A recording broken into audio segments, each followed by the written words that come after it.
আমাদের এই ঢাকা শহর জেনার শহর।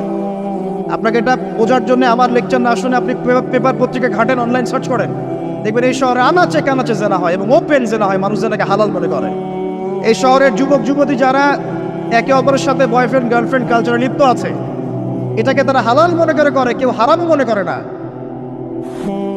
কত বড় সাহস দেখায়। আর রাস্তা দিয়ে আমরা হেঁটে গেলেও বয়ফ্রেন্ড গার্লফ্রেন্ড এসে আমাদেরকে সালাম দেয়, হুজুর আমাদের জন্য একটু দোয়া করেন।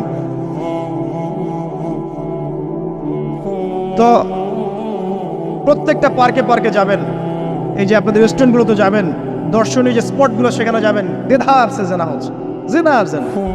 আমি এই যুগের কথাই বলছি। নবী সাল্লাল্লাহু আলাইহি ওয়াসাল্লাম বলছেন, আমাদের নবী বলছেন, আমার উম্মতের একটা অংশ, সবাই না, আমার উম্মতের একটা অংশ অবশ্যই জেনাকে হালাল করে নেবে, অবশ্যই মদকে হালাল করে নেবে, মদ পান করবে কিন্তু মদের নাম অন্য দিবে, এবং তারা গান বাজনা বাদ্যযন্ত্র নর্তকীদেরকে হালাল মনে করে নিবে।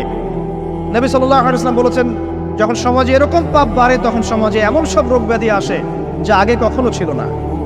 এবং এদের ব্যাপারে নবীজি বলেছেন, একদিন সকালবেলা আল্লাহ পাক এদেরকে বানর এবং শুয়োর বানিয়ে দিবেন।